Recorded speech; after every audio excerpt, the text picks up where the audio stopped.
नमस्कार स्टूडेंट्स, आइए अब आपके लिए बेस्ट 50 प्रश्न हम लेकर आए हैं और मैं जो लिखूंगा उसको आप अपने कॉपी में नोट कर लीजिएगा, अर्थात अपने साथ कलम और कॉपी लेकर बैठें और देखें। इन वीडियो को लास्ट तक देखिएगा। जो आप 2024 का में बच्चे पढ़ाई कर रहे हैं और 2025 में एग्जामिनेशन देने वाले हैं, उनके लिए ये सवाल बेहतर रहेगा। प्रकाश का परावर्तन और अपवर्तन जो 10th क्लास में पढ़ना है एनसीईआरटी बुक से, उन्हीं तथ्यों पर मैंने सवाल लेकर आए हैं और जो लिखेंगे आप कोशिश कीजिएगा लिख लेने के लिए। आइए देखते हैं पहला प्रश्न क्या है। पहला प्रश्न बोला है, किस दर्पण से हमेशा वस्तु से छोटा प्रतिबिंब बनता है? वस्तु से छोटा कौन सा ऐसा दर्पण है जिससे छोटा प्रतिबिंब बनता है? आप ऑलरेडी पढ़ चुके होंगे, वह दर्पण उत्तल दर्पण है।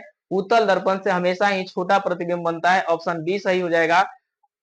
अब इनके लिए हम आपको एक तरीका बताते हैं। उत्तल दर्पण एक बताते हैं, एक है अवतल दर्पण और तीसरा है समतल दर्पण। समतल दर्पण एक प्रश्न बताएंगे, उस पर हम बहुत सारे आपको तथ्य देंगे कि आपको ज्यादा जानकारियां हो। उत्तल दर्पण से हमेशा ही छोटा प्रतिबिंब बनता है, इस बात को आप ध्यान में रखिएगा। जब छोटा प्रतिबिंब बनता है, उत्तल दर्पण एक ऐसा दर्पण है जिससे हमेशा छोटा प्रतिबिंब बनता है और यह जो प्रतिबिंब है काल्पनिक बनता है। काल्पनिक बनता है। पहला प्रश्न का अगर ऐसा पूछा गया है जैसे तरह किस दर्पण से हमेशा छोटा प्रतिबिंब बनता है, तो उत्तल दर्पण से। ठीक है, उत्तल दर्पण से हमेशा ही काल्पनिक प्रतिबिंब बनता है। जो काल्पनिक प्रतिबिंब बनते हैं वो हमेशा ही सीधा होते हैं। क्या होते हैं? सीधा होते हैं। ठीक, तो ये प्रश्न पूछा जा सकता है किस दर्पण से हमेशा सीधा प्रतिबिंब बनता है, तो हम कहेंगे उत्तल दर्पण से। ठीक इसी तरह से समतल दर्पण से प्रतिबिंब हम अधिकतर बराबर बनता है, यानी समान बनता है। और यह भी जो प्रतिबिंब बनता है काल्पनिक बनाता है। काल्पनिक काल्पनिक बनाता है, साथ ही साथ इससे भी प्रतिबिंब क्या बनता है? सीधा बनता है। तो इसे काउंट करिएगा, अपने कॉपी में नोट करते चलिएगा, क्योंकि ऑब्जेक्टिव दृष्टिकोण से ये सारे प्रश्न आपको जितना तीर मार रहे हैं, चिन्ह मार रहे हैं, ये आपके लिए बेहतर रहेगा। ठीक, आते हैं अवतल दर्पण से। अवतल दर्पण से आभासी प्रतिबिंब कई बार पूछ दिया जाता है, आभासी प्रतिबिंब किससे बनता है? तो इससे अवतल दर्पण मारिएगा, तीनों दर्पण देगा, लेकिन अवतल दर्पण को आप टी करिएगा। दूसरा प्रश्न आपसे पूछा जा सकता है, सबसे बड़ा प्रतिबिंब किससे बनेगा? सबसे बड़ा, यानी सबसे बड़ा प्रतिबिंब पूछा जाएगा तो आप बताइएगा अवतल नहीं दर्पण से बनेगा। तीसरा बात यह पूछा जा सकता है, किस दर्पण से वास्तविक प्रतिबिंब बनते हैं? तो वास्तविक प्रतिबिंब यही बनाता है। वास्तविक जिसमें बनेगा उसमें उल्टा प्रतिबिंब बनता है, तो हम कह सकते हैं उल्टा भी प्रतिबिंब बनता है। इसमें ध्यान देने वाली बात है, इस प्रतिबिंब से हमेशा समान प्रतिबिंब बना रहा है और काल्पनिक और सीधा प्रतिबिंब बनता है। अगर इसके अतिरिक्त और भी सवाल इसको देखा जाए, मैं आपको आगे बता रहा हूं। देखिए, आपसे पूछा जा सकता है कौन सा ऐसा दर्पण है, कौन सा ऐसा दर्पण है जिससे हमेशा ही वास्तविक प्रतिबिंब बनता है। वास्तविक की बात करें मेरे प्यारे बच्चों, वास्तविक प्रतिबिंब बनता है, तो आप बनाइएगा अवतल दर्पण। इससे हमेशा ही वास्तविक प्रतिबिंब बनता है। साथ ही साथ इससे काल्पनिक भी प्रतिबिंब बनता है। काल्पनिक प्रतिबिंब बनता है, साथ ही साथ वास्तविक हम गलत लिख दिए, वास्तविक प्रतिबिंब, वास्तविक यानी यह ऐसा दर्पण है जिससे वास्तविक और काल्पनिक दोनों ही प्रकार के प्रतिबिंब बनते हैं।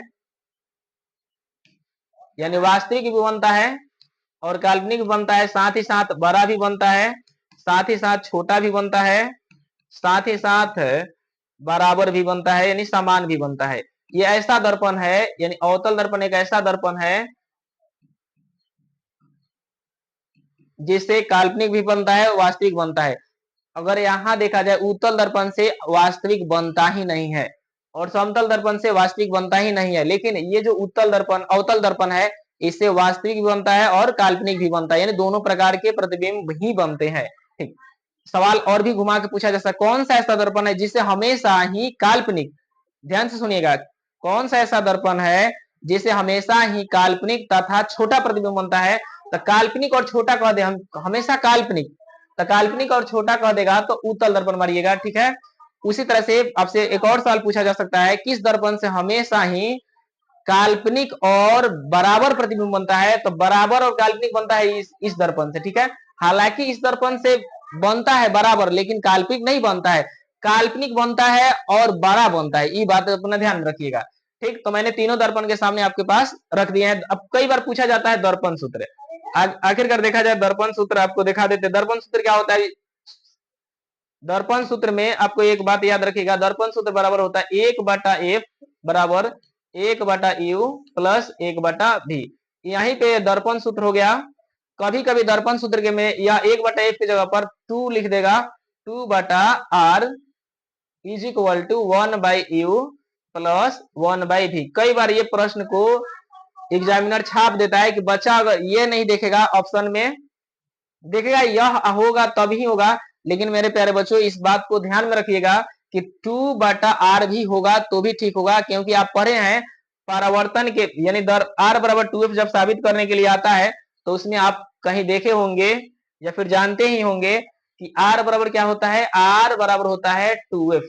तो अगर यहाँ पे हम 2f रखते हैं r का वैल्यू, तो आपके सामने एक यहाँ पे दिखाई दे देगा, यानी 2 का 2 और r का वैल्यू 2f रखते हैं, 2f बराबर 1/u प्लस 1/v। तो 2 से 2 कैंसिल होगा, यानी कि एक ऊपर बचेगा।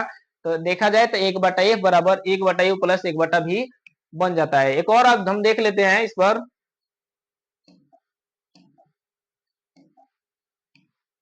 देखा जाए थोड़ा सा इसे जूम कर लेते हैं क्योंकि आपके सामने सारे रहेंगे, ठीक रहेगा। सबको छोटा कर देते हैं, आपके सामने रहेगा तो अच्छा रहेगा, देख लीजिएगा और स्क्रीनशॉट ले लीजिएगा, बेहतर रहिएगा। देखिए मैं जितना पढ़ा है उसको एक जगह मैं कोने में कर देता हूँ, ठीक है। आगे लिखते हैं हम लोग। लेंस सूत्र क्या होता है मेरे भाई, लेंस सूत्र को आप देखे होंगे, लेंस सूत्र ये है क्या था, दर्पण सूत्र, ये दर्पण सूत्र मैंने लिखा। लेंस सूत्र में देखिएगा क्या होता है, 1/f बराबर 1/v माइनस 1/u। ये आपके लेंस से सूत्र का फॉर्मूला है। कभी कभी ये दे देता है, ये माइनस में इधर दे कर देगा तो प्लस में आ जाएगा, तो 1/f बराबर 1 सॉरी माइनस में है इधर तो चला जाएगा तो प्लस में होगा 1/u बराबर 1/v। तो इधर का उधर करेगा तो आप इसके लिए घबराइएगा मत, पहले एक ही फॉर्मूला जान रहे हो तो भी आप इधर का उधर करके अपना देख लीजिएगा। आगे हम बता देते हैं दो बात और भी लेंस और दर्पण के बारे में। ये बात अपना याद रखिएगा, जो लेंस है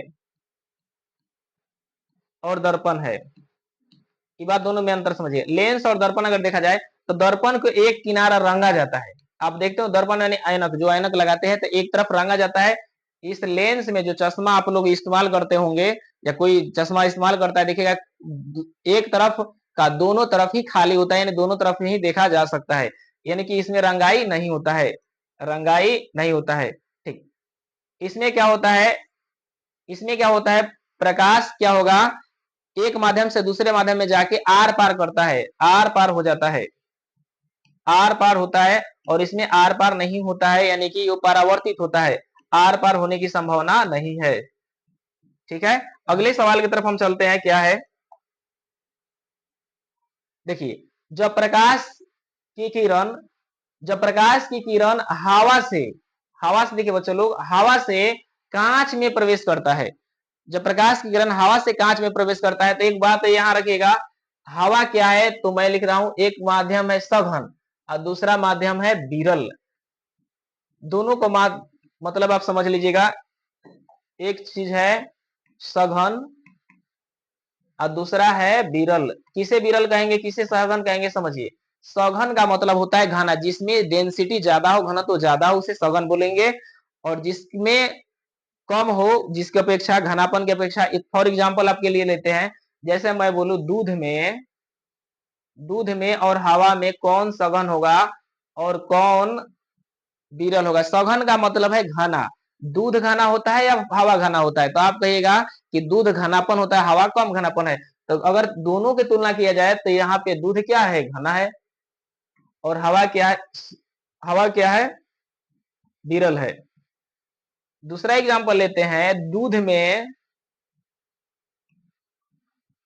में और कांच में। कांच में, इसमें देखा जाए कौन घना है? दूध और कांच में घनापन देखा जाए तो दूध में घनापन कम है, जबकि कांच ज्यादा घना होता है, आप भी जानते हैं। तो घना यहाँ पे देखा गया, सघन कौन हो गया? सघन हो गया कांच, और दूध क्या हो गया? विरल। तो इन बातों को समझिए।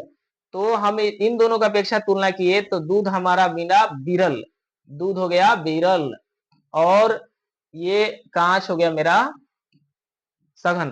तीसरा एग्जांपल अगर लेते हैं, तीसरा एग्जांपल अगर आपके सामने रखा जाए, लकड़ी, लकड़ी और लोहा, किसमें घनापन ज्यादा होगा? तो आप भी जानते हैं लकड़ी में कम घनापन होगा, लोहा में ज्यादा। तो इसको लकड़ी को यहां रख देते हैं, लकड़ी, और यहाँ पे लोहा ज्यादा घना होगा तो लोहा। अब इन दोनों बातों के लिए हम थोड़ा आपको बताना चाहते हैं कि क्या होगा। छोटा कर ले, हम लोग देखेंगे अब। अरे यार छोटा हो जा, छोटा कहीं नहीं हो रहा है। चलिए, ये छोटा नहीं हो रहा है, आगे हम चलते हैं, आपको दिखा रहे हैं। अब बात है, कोई चीज सघन से यानी घना से विरल में जाएगा तो क्या होगा? सघन से, सघन है, जैसे मान के चलिए यहाँ पे टब है और टब में पानी भरा हुआ है, ठीक। और यहाँ पे आपका रोशनी, लाइट आया और यहाँ पानी से टकराएगा तो क्या होगा? ठीक। तो यहाँ ये हुआ हवा और यहाँ हुआ पानी। अब दोनों की तुलना की जाए, हवा क्या है? विरल है, विरल है, और पानी क्या है? सघन है, सघन है। तो याद रखिएगा, यानी हल्के चीज से भारी चीज की ओर जाएगा कोई वस्तु, या सॉरी प्रकाश, तो अपने अभिलंब की ओर होगा। जैसे मैं फॉर एग्जांपल देते हैं, मान के चलिए मैं, मेरे ऊपर अभी कुछ भी नहीं है, ठीक है, ओवरऑल कुछ भी नहीं है। अगर मेरे ऊपर कंधे ऊपर 20 किलो वजन दिया जाए तो आपको क्या लगेगा? मेरा सिर झुकेगा या नहीं झुकेगा?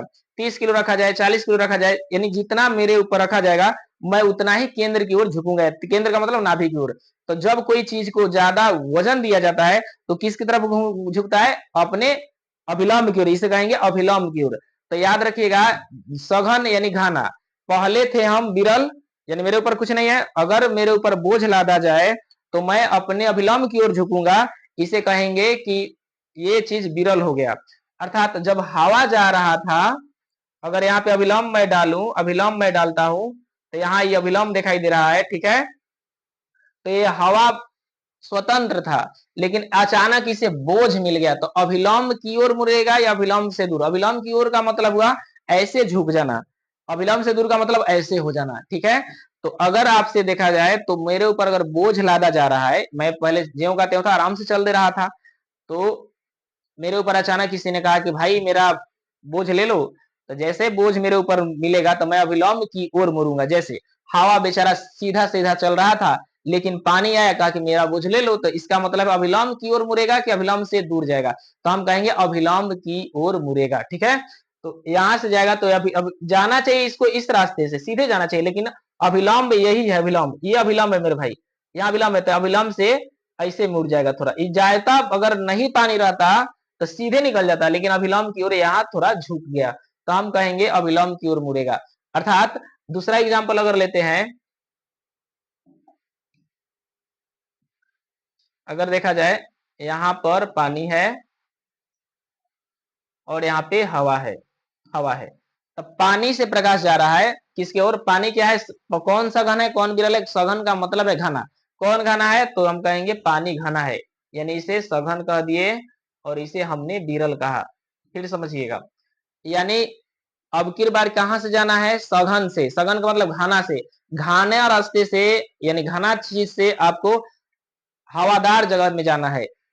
तो आप भी जानते हैं जब घना पर था तो इसका वजन जैसे तैसे पड़ा था, जिस तरह से झुक गया था, जैसे ही उसका बोझ हटा दिया जाए, यानी पानी क्या है, घनापन है, तो पानी जब घनापन है तो इधर जब आएगा तो क्या होगा, अभिलंब से दूर जाएगा। जैसे टब में ही मान के चलिए, टब में क्या है, पानी है, तो इसी में किसी ने टॉर्च बार दिया है, ठीक है, चाहे मान के चलिए यहाँ पे टॉर्च बारा गया है, तो लाइट जो जा रहा था ऐसे जा रहा था, ठीक, तो जैसे अभिलंब इसको दिखाई देगा, यानी कि यहाँ अभिलंब है और ये हवा है, हवा है, तो प्रकाश को ऐसे जाना चाहिए, इस तरह से सीधे जाना चाहिए था, ठीक है ना, लेकिन अब जाएगा कहाँ, अभिलंब से दूर, यहाँ अभिलंब है, जैसे ही उसका बोझ हल्का हो जाएगा तो ये अभिलंब से दूर, दूर का मतलब इधर की ओर जाएगा, ठीक है ना, तो अभिलंब की ओर का मतलब जब बोझ पड़ेगा, अंत वाला बात देखिएगा, जब बोझ पड़ा तो अभिलंब की ओर, अब बोझ नहीं है यानी हल्का चीज बाद में रहेगा तो कहेंगे अभिलंब से दूर, और भारी चीज बाद में रहेगा तो कहेंगे अभिलंब की ओर। आते हैं सवालों की तरफ।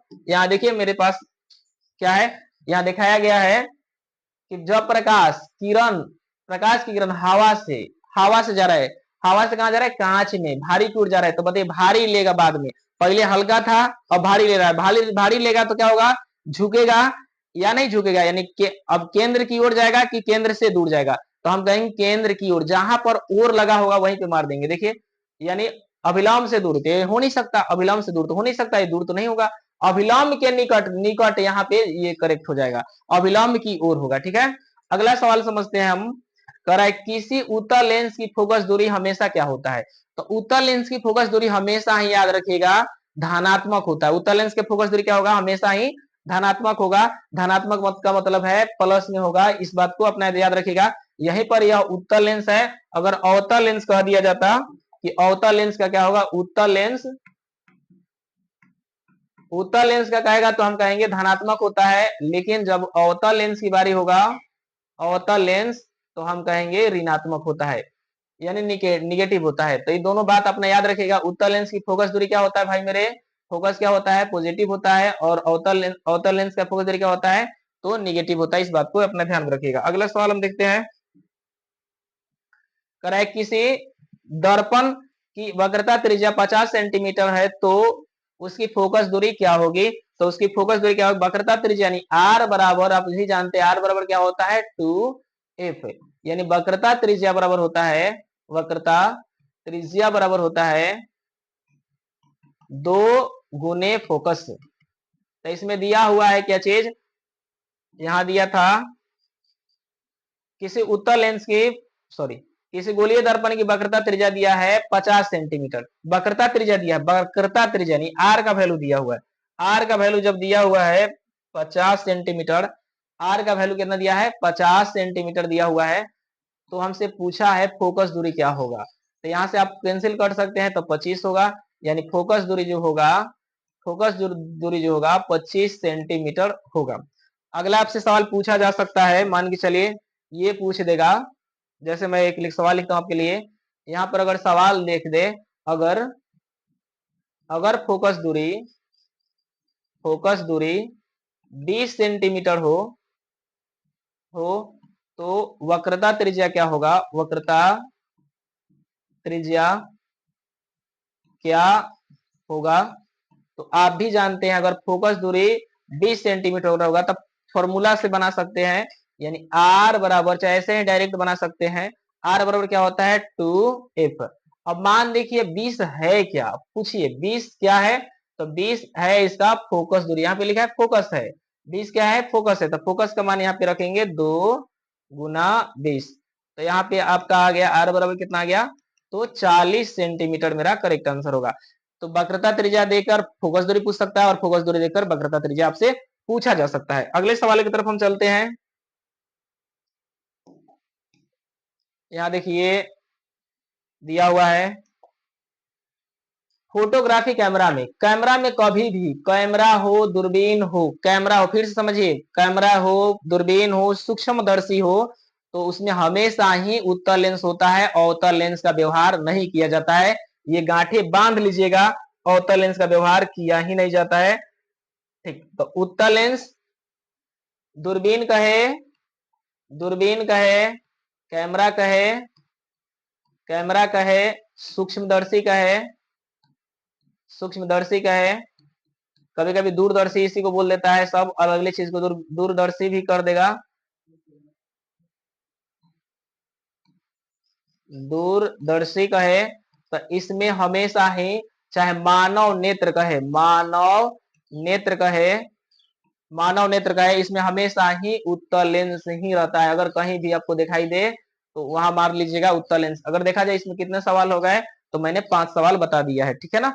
दूरबीन कहेगा तो भी उत्तल लेंस, कैमरा कहे तो भी उत्तल लेंस, सूक्ष्मदर्शी कहे तो भी उत्तल लेंस, दूरदर्शी कहे तो भी उत्तल लेंस, मानव नेत्र कहे तो भी उत्तल ही लेंस होगा। अगले सवाल की तरफ हम चलते हैं। कहा है साइड मिरर के रूप में। साइड मिरर का मतलब होता है पश्च दृष्टि में, यानी जो साइड मिरर आप गाड़ी चलाते हैं, ड्राइव करते होंगे, तो ऐसे जो उठा हुआ होता है, यानी कि उत्तल लेंस होता है, तो आपको पता होना चाहिए साइड मिरर। साइड का मतलब है मैं यहाँ पे गाड़ी ड्राइव कर रहा हूँ, अपने दाएं तरफ देखा कि पीछे कोई आ रहा है गाड़ी या कोई व्यक्ति आ रहा है, तो मैं यहाँ से देख लूंगा, मुझे पीछे घूम के देखने की जरूरत नहीं है, तो इसी बोला साइड मिरर। क्या बोलते हैं इसे? Side mirror. साइड मिरर के रूप में हमेशा ही उत्तल दर्पण का व्यवहार किया जाता है, लेंस का नहीं। उत्तल दर्पण का व्यवहार किया जाता है, लेंस मत मारिएगा, ठीक है ना। यहाँ उत्तल लेंस लिखा है तो यहाँ पे गलत हो जाएगा, लेंस का व्यवहार कर ही नहीं सकते। अवतल दर्पण का उपयोग किया जाता है बैक लाइट में। बैक लाइट माने पीछे वाला लाइट, और हेड लाइट में किया जाता है, टॉर्च में किया जाता है। आगे दिखा देते हैं आपको, चलिए बता देते हैं। उत्तल दर्पण का उपयोग साइड मिरर याद रखिएगा। साइड मिरर अधिकतर पूछा जाए, साइड मिरर, सर्च लाइट नहीं, सर्च लाइट में नहीं, साइड मिरर ही याद रखिएगा। अवतल दर्पण का उपयोग याद रखिएगा, अवतल दर्पण का उपयोग याद रखिएगा, यानी आपका जो है चेहरा देखने में डॉक्टरी लोग क्या करते हैं, नाक देखते हैं, मुंह देखते हैं और गला देखते हैं, कान देखते हैं, तो उनमें किया जाता है। टॉर्च में किया जाता है, जो आपका सोलर प्लेट है उसमें किया जाता है, किया जाता है। जो खाना बनाने वाला कुकर होता है, सौर कुकर, उसमें किया जाता है, सौर कुकर रहेगा उसमें किया जाता है। सौर दर्पण यानी जो सोलर इस्तेमाल करते तो हो ही गया। अब क्या किया जाता है आपका, और ज्यादा कहीं कहीं किया जाता है, ठीक है। तो आगे हम चलते हैं। इतना याद रखिए, चेहरा देखने में डॉक्टर लोग का अपना काम करते हैं, टॉर्च में, सोलर भट्टी में भी किया जाता है, भट्टी में भी। इतना बात अपने याद रखिएगा। तो यहाँ से भी बनता है चेहरा देखने में कौन सा दर्पण, डॉक्टर लोग यानी चिकित्सा लोग रोगियों के नाक, कान, मुंह, गला देखने में कौन सा दर्पण इस्तेमाल करते हैं, टॉर्च में कौन सा दर्पण, सोलर में कौन सा, सौर कुकर में कौन सा, भट्टी में कौन सा दर्पण, या फिर पूछ ले सकता है बैक लाइट में कौन सा दर्पण, ठीक ना। हेडलाइट में कौन सा दर्पण, हेडलाइट में कौन सा दर्पण किया जाता है, तो आप बताइएगा।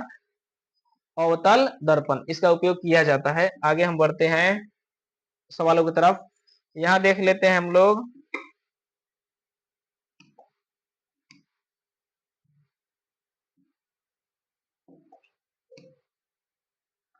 यहाँ देखा जाए, बोला प्रकाश का वर्ण विक्षेपण किस उपकरण से संभव है। तो याद रखिए, प्रकाश का वर्ण विक्षेपण प्रिज्म में ही होता है। तो प्रिज्म के बारे में पहले समझ लेते हैं, प्रिज्म है क्या आखिरकार। तो प्रिज्म अगर देखा जाए, तो प्रिज्म जो है 5 सतह से घिरा होता है। कितना सतह से? 5 सतह से घिरा हुआ होता है। अगर इसका हेलोग्राम हो, यानी 5 सतह से घिरा, जिस तरह से मैं किताब अपना सरियाइए, इस तरह से रखिए, ठीक है ना। एक यहाँ किताब रखिए, एक यहाँ, तो ये 2 हो गए। एक आपके तरफ रखिए, एक मेरे तरफ रखिए, तो 4 हो गए। एक नीचा से चिपका दीजिए, 5 हो गए। यानी प्रिज्म जो है 5 सतह से घिरा हुआ आकृति है। 5 सतह होते हैं। कितने सतह होते हैं? कई बार पूछा गया है कि प्रिज्म में कितने सतह होते हैं, तो 5 सतह होते हैं।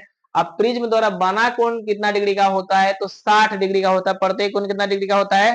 60 डिग्री का होता है। अब प्रिज्म ही बताता है वर्ण विक्षेपण को। तो वर्ण विक्षेपण को, यानी कि प्रिज्म क्या करता है, प्रकाश के, कौन सा प्रकाश, श्वेत प्रकाश को 7 रंगों में बांट देता है, जिसे कहा जाता है बैजानीह तीन आला। बैजानीह तीन आला। यहाँ भी मेरे भाई कई सवाल हमने बता दिया। प्रिज्म कितने सतह से गिरा है? 5 सतह से। प्रिज्म द्वारा बना कोण कितना डिग्री होता है? 60 डिग्री होता है। श्वेत प्रकाश जब जाता है प्रिज्म से होकर गुजरता है, तो कितने रंगों में बढ़ जाता है?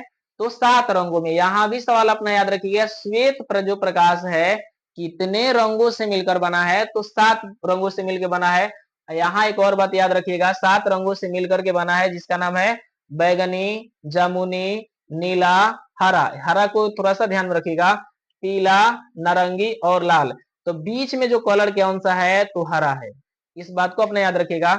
और पीला है, नारंगी है और लाल है। एक बात और याद रखिएगा, लाल रंग सबसे ऊपर रहेगा और बैगनी सबसे नीचे। यहाँ पे मैं आपको कुछ और बता देना चाहता हूं। देखिए, आपको मैं बहुत अच्छा बता रहा हूं, ध्यान से सुनिएगा।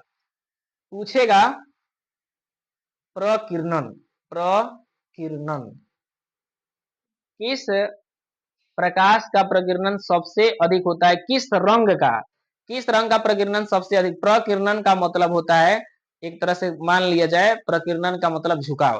कौन सा रंग सबसे ज्यादा झुका हुआ है, तो हम कहेंगे बैगनी। कौन सा रंग सबसे कम झुका हुआ है, तो कहेंगे लाल।